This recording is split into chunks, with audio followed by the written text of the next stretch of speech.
Hello, Allegheny East Pathfinders. This is Jenny Moore, your executive coordinator. Okay, so I labeled this transparency. Why? Because I'm going to not press stop. I'm going to just talk from my thoughts, my journey, my whatever comes to my mouth. I'm not going to edit it. I don't plan to.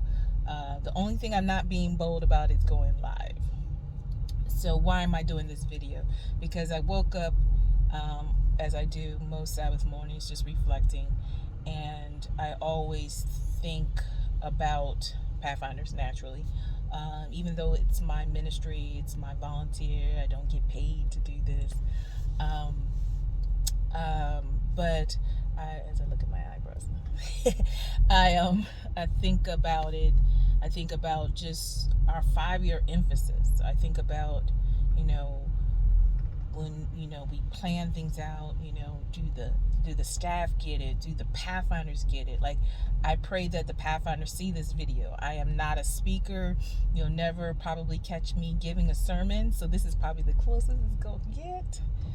But I wanted to be transparent, because as we come out of, as we come out of the pandemic, because it's no longer a pandemic, and we know COVID still lingers, but as we try to transition to our new norm, because whenever something major happens, there's always a transition period, and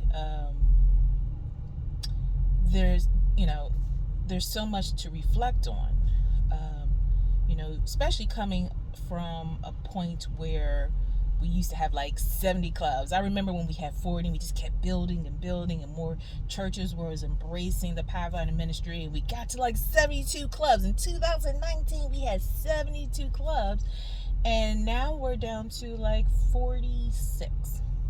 And part of some of the 46 are even new clubs. So I can't even say that we have all 46 from the 72. So there's always a blessing, and I just pray that the clubs that are inactive, that they figure out how they can adjust into this new world, to bring it back. There's pros and cons to every ministry, but the key to it is just doing it. Allowing the experience from it to mold you. So I say that because our 5-year theme has been and is building keys to God's kingdom. Before I start there, I'm going to go back to when I first became the executive coordinator in 2014. And Tony Campbell asked me, "Are you sure you're ready?" I said, "I'm probably not." But I knew I had some type of a foundation, having been on the committee since 2002. So this actually marks my 20th year on the executive committee. I know I look young. I am 48, transparency. I think I am a fabulous 48-year-old. But anyway, and I say that because I always think about that question, like, how are you going to make decisions? Like, and I kept saying, I'm going to let God lead me. And if I get to a point where I just don't know what to do, I'm definitely a different kind of leader than Dennis was. And that's okay. Even when I think about the leadership that I've observed from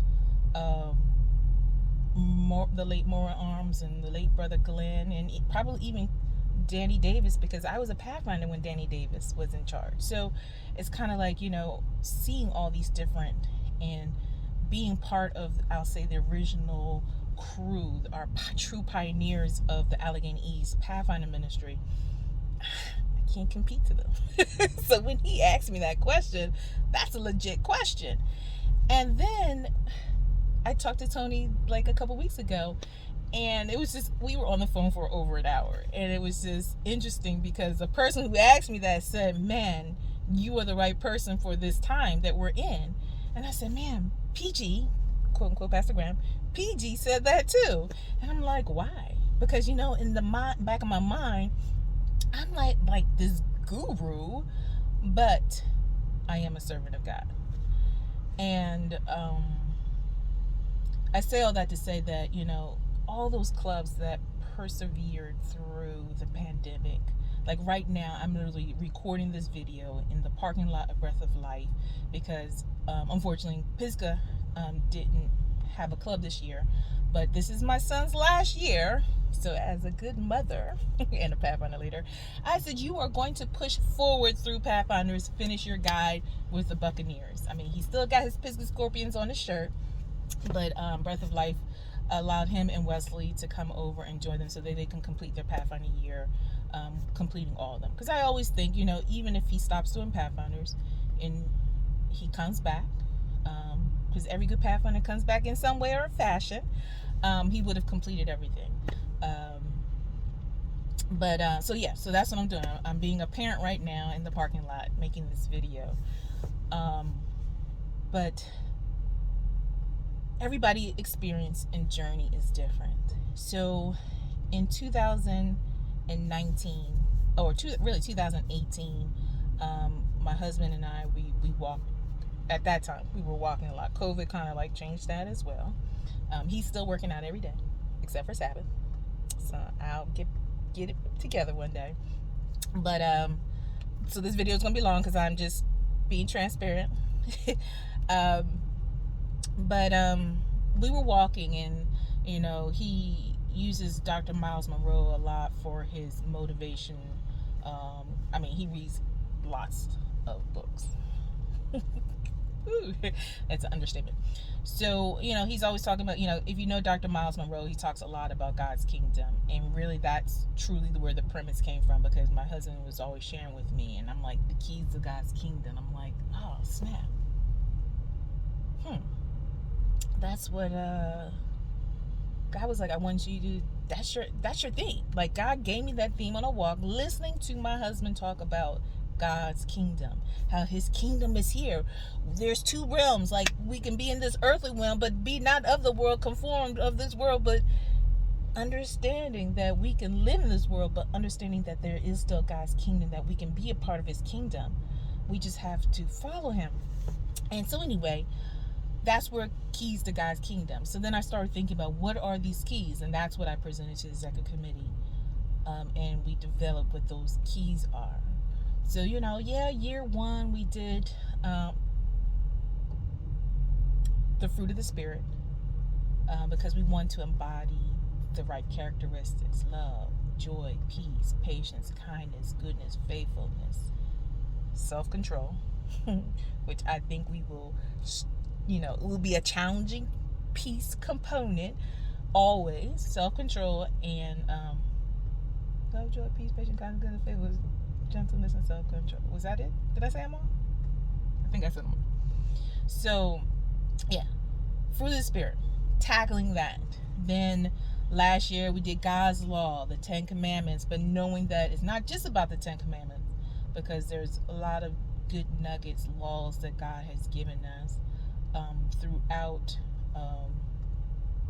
the Bible, but we focus heavily on the 10 commandments, especially. And then this year is desiring to be like Jesus. And so when we thought about it, I keep saying because God gave me this, even though I worked with the executive committee to develop it, because I'm a strong component on team, but the source has to come from somewhere, right? So I said all that to say I'm going to say because I'm part of this journey. This emphasis, this theme, the theme, building keys to God's kingdom, and the emphasis that we promote each year. I just truly wonder, do they take the time to really experience it like him, or is this just all for me? Who knows? But those foundations builds us to this idea of, do we really desire to be like Jesus, or do we just go to church, go through the motions in hopes that we'll make it to heaven? Is that truly?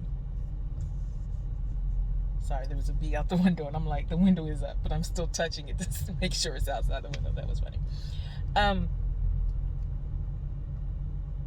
Are we truly understanding that every day is an experience? It's a moment. It's a time that we can't go back and do, but we can continue to build on. Like, what makes you? So the question was, do you even desire to be like Jesus? Or are we just going through the motion? Do we really want to be embodied of the fruit of the Spirit? Do we understand the law that God had to give because we were out of control? And we are flawless. Like, I was just telling Pastor Graham, like, I'm without flaws. I have flaws. I can only do my honest part. Like, the Pathfinder, I can only do my honest part. And sometimes you wonder, like, am I good enough? Like, so am I good enough to be like Jesus because I have flaws? Can God really use me because I have flaws?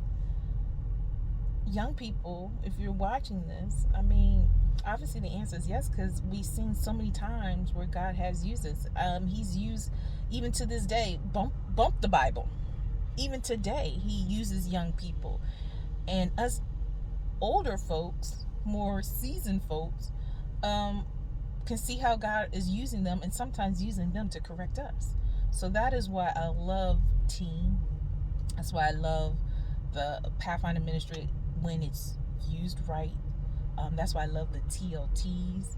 And the craziest thing is that we started TLTs right before the pandemic, but our TLTs, obviously, it was harder for some clubs to actually run the TLTs with it being so new, but we're hanging in there. We're building it. Our TLTs, our juniors and seniors, are right now planning their first TLT weekend because I told them it was a day. They wanted a weekend. So, but they got to observe how we ran the convention. So now they're getting a taste of what it means to run.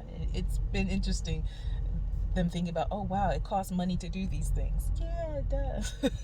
It's kind of like when one of them said, oh my goodness, Miss Jenny, do you see the price of gas when gas was going up?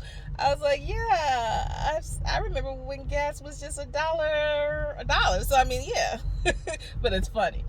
But you gotta love our team. So even just building the TLT component and just understanding how much those teams want to be leaders, and letting go to allow them to lead.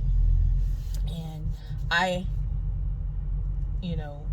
I'm a type of leader who, if I delegate, I just expect you're going to do it. But when you don't do it, that's when I'm going to step in, because obviously nobody wants anyone to fail. But I don't believe I'm a micromanager.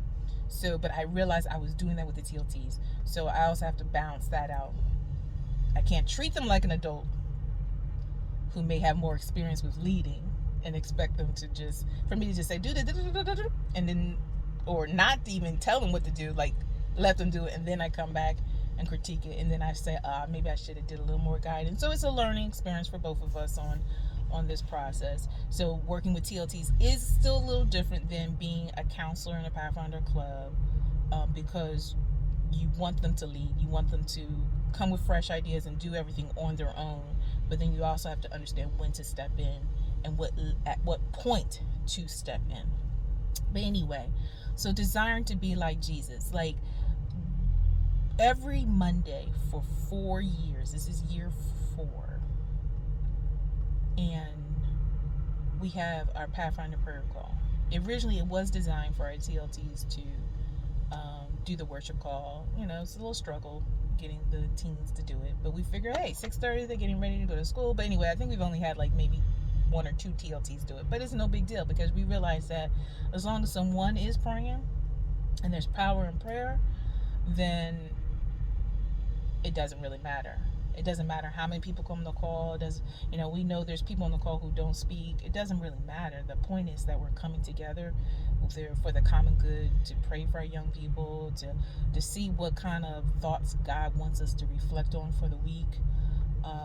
And then we've also bonded just praying for each other. So this month is our talk on salvation.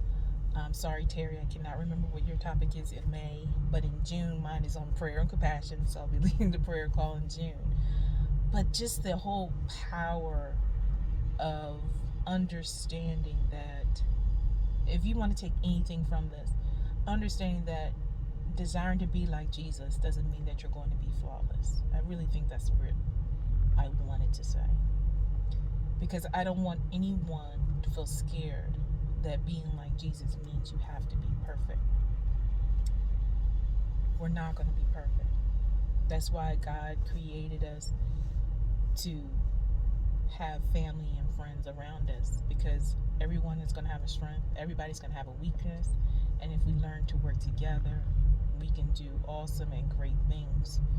So, young people, the fruit of the Spirit, God's laws, helps create us to build our character.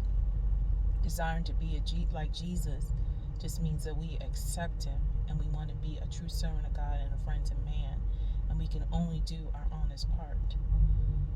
But that should not, the thought process of being perfect should not stop us from trying to do our honest part.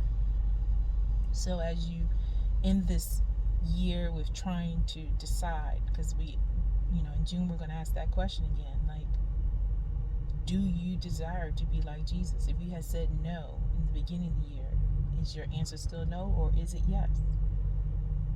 Staff who may be just voluntold or just going through the emotions, and have you taken the time to really think about who you are and your growth and your development? I'm sure you're not perfect, just like I'm not perfect. And sometimes you struggle more than others. Self-control is a rough one. But I do desire to be like Jesus. I want to be. And what steps are you willing to take to make it happen? No one can tell you. Only you can. Only you can, by submitting ourselves to God and allowing Him to help you work through whatever you need to work through, so that you can get better and better each day. So I just really truly hope that everyone, by the end of this Pathfinder year, is desiring to be like Jesus, and don't let your flaws or scares or fears or anything negative prevent you from understanding that God can and will use you where you're at, and know that as He continues to use you, that your level of closeness with Him will grow, and naturally your thoughts and your actions will change and grow as well. Embrace it. Especially as a teen with the peer pressure and all that. I know it may seem like it's harder as a teen than it is as an adult, and that could be the case. You guys have so much more accessible to you than we did at your age, and my prayer is that through it all, that you will remember that He's always there and ready for you. You can turn to Him, and in your bathroom, in your closet, in your car, in your bedroom, wherever you are, wherever you need Him, in the streets, wherever you may be, He already knows what He's created you to do. Sometimes we need a little nudge, but that doesn't mean that He can't use you where you're at. So just trust that God will use you, that you will continue to grow. The life experiences will continue to make you grow, but you will grow because you decided that you want to be like Him. Doesn't mean, I decided, and all of a sudden, whatever the images that people might tell you means that you're perfect. Don't worry about the images. Just trust that you are on the right path. Be the best. Choose the right path. Be the best pathfinder. Be the best servant of God and a friend of man, and everything else will follow. All right, so let's not judge one another. Let's just communicate with God. Keep the communication open. Study His Word, and do our best to be like Him.